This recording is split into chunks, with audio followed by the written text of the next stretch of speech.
నమస్తే, welcome to our channel. నేను మిషాల్ని. వైఎస్ఆర్సీపీ పార్టీలో అధికారంలో ఉన్నప్పుడు ప్రజల పట్ల కావచ్చు, రాష్ట్రంలో ఏ విధంగా చేసింది లేదు.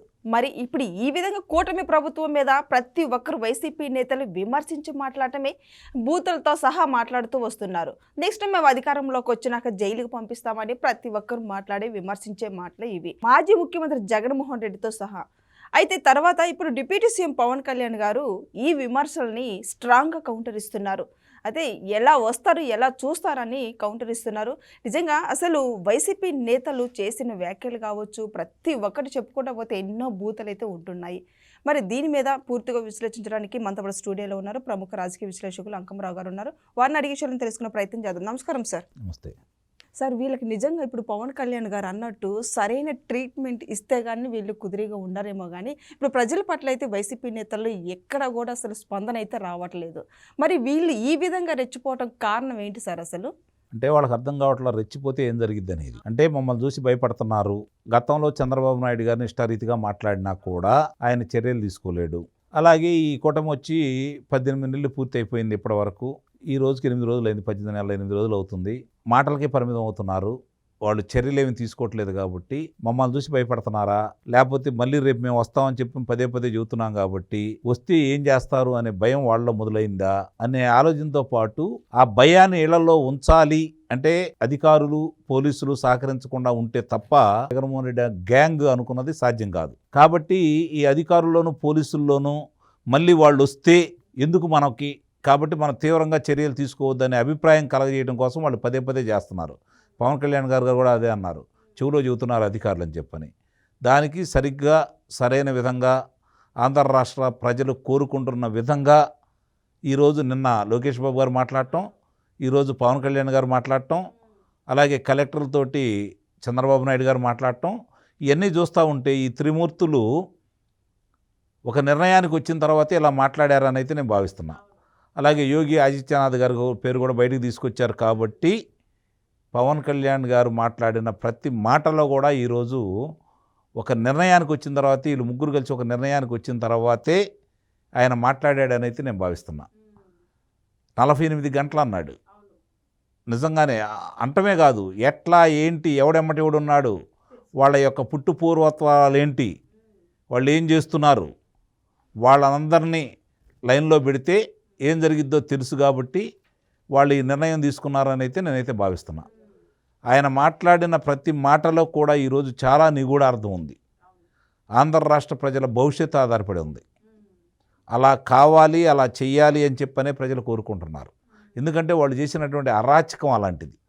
ఈ కూటమి ప్రభుత్వం వచ్చిన తర్వాత కూడా అరాచకవాదులకి ఇంకా ఎంతో కొంత అండదండలు లభిస్తున్నాయి.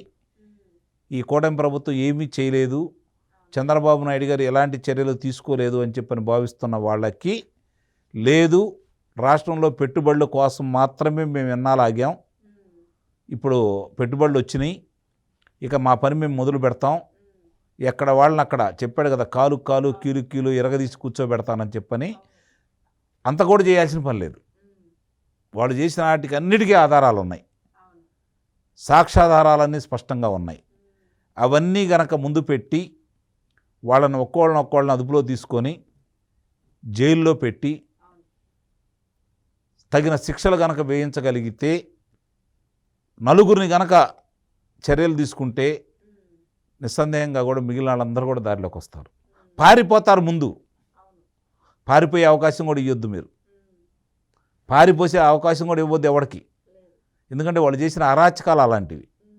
దానికి సహకరించిన అధికారులను కూడా వదిలిపెట్టద్దు.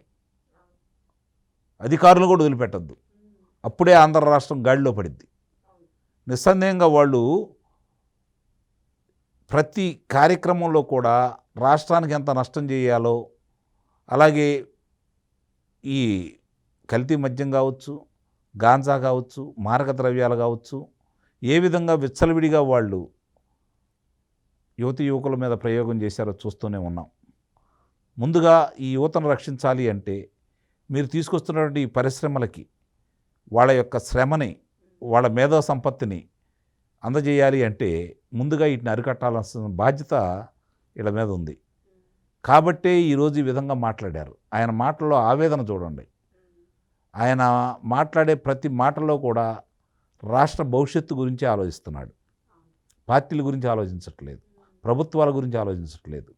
ఎందుకు వీళ్ళందరూ కలిసి కూటమిగా ఏర్పడ్డారు అంటే మన రాష్ట్ర ప్రజల యొక్క భవిష్యత్తు గురించి అనే విషయాన్ని ఆయన పదే పదే చెప్తున్న తీరు కూడా మనం గమనించాలి. అంటే ఒక హెచ్చరిక మొదలుపెట్టాడు. ఇప్పుడు నిన్నదాకా రెచ్చిపోతూ మాట్లాడుతున్నారు కదా చాలామంది, రేపు కూడా రెచ్చిపోయి మాట్లాడతారు. ఎందుకంటే రెచ్చిపోకపోతే వాళ్ళు చచ్చిపోతారు. ఎందుకంటే పరిస్థితి అట్లా ఉంది ఈరోజు. వాళ్ళని ఆ విధంగా మాట్లాడకపోతే ఆ పార్టీ నాయకుడు ఊరుకోడు, మాట్లాడితే రేపు పొద్దు నుంచి వీళ్ళు ఊరుకోరు. ఇప్పుడు వాళ్ళని తీసుకెళ్ళి సంకట స్థితిలో పెట్టేశారు వీళ్ళు. కాబట్టి అన్నీ సరిచేస్తారు, అన్ని లెక్కలు సరవుతాయి. జరిగిన నష్టానికి కష్టానికి ఆంధ్ర రాష్ట్ర ప్రజలకు సంబంధించి ఇన్నాళ్ళు వాళ్ళు ఎదుర్కొన్నటువంటి విషయాలన్నిటికి కూడా ఈరోజు పరిష్కార మార్గం దొరుకుతుందని అయితే నేనైతే భావిస్తున్నాను. ఆ దిశగానే చంద్రబాబు నాయుడు గారు, పవన్ కళ్యాణ్ గారు, లోకేష్ గారు ముందుకెళ్తున్నారు. వాళ్ళ ముగ్గురు కలిసి మాట్లాడుకున్నదే ఈరోజు పవన్ కళ్యాణ్ గారు, నిన్న లోకేష్ బాబు గారు ఆయన రెడ్ బుక్ గురించి కూడా మాట్లాడారు. కాబట్టి ఇవన్నీ కూడా వీళ్ళు ఒకళ్ళొకళ్ళు మాట్లాడుకోకుండా ఏమీ జరగవు. కాబట్టి మాట్లాడుకొని ముందుకెళ్తున్నారు.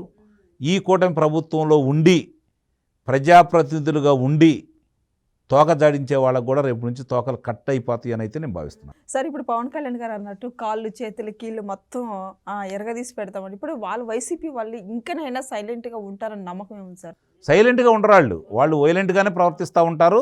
దానికి ఏ విధంగా చేయాలో వీళ్ళు నిర్ణయం తీసుకున్నారు. కాబట్టి 4-5 మీద గనక వీళ్ళు చర్యలు తీసుకుంటే ఇందాక నేను చెప్పినట్టు 4,000 మంది రాష్ట్రం వదిలిపెట్టి పారిపోతారు. చూడండి మీరు కావాలంటే. ఎందుకంటే వాళ్ళు చేసిన లక్షల్లో ఉన్నారు వాళ్ళ నాయకులు, కార్యకర్తలు కావచ్చు. వాళ్ళు రాష్ట్రం వదిలి పారిపోతే ఇప్పుడు నన్ను అడగండి. వీళ్ళు చర్యలు తీసుకుంటే చాలు, ప్రయత్నాలు చేసినా చాలు.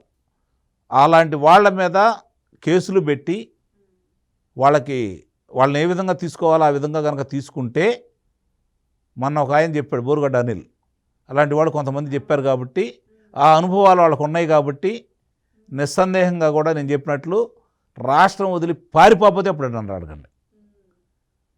పారిపోనీయకూడదు. ఎవరు మాట్లాడినా, రోజా మాట్లాడినా, పేరు నాని మాట్లాడినా, వల్లభనేని వంశీ మాట్లాడినా, కొడాలి నాని మాట్లాడినా, గుడివాడ అమర్నాథ్ మాట్లాడినా, లేకపోతే ప్రసన్న కుమార్ రెడ్డి మాట్లాడినా, కాకాని గోవర్ధన్ రెడ్డి మాట్లాడినా, అంబటి రాంబాబు మాట్లాడినా, విడదల రజనీ మాట్లాడినా, అన్నిటికీ సమాధానం చెప్పే విధంగానే ఈరోజు పవన్ కళ్యాణ్ గారు మాట్లాడారని అయితే నేను భావిస్తున్నాను. Thank you sir.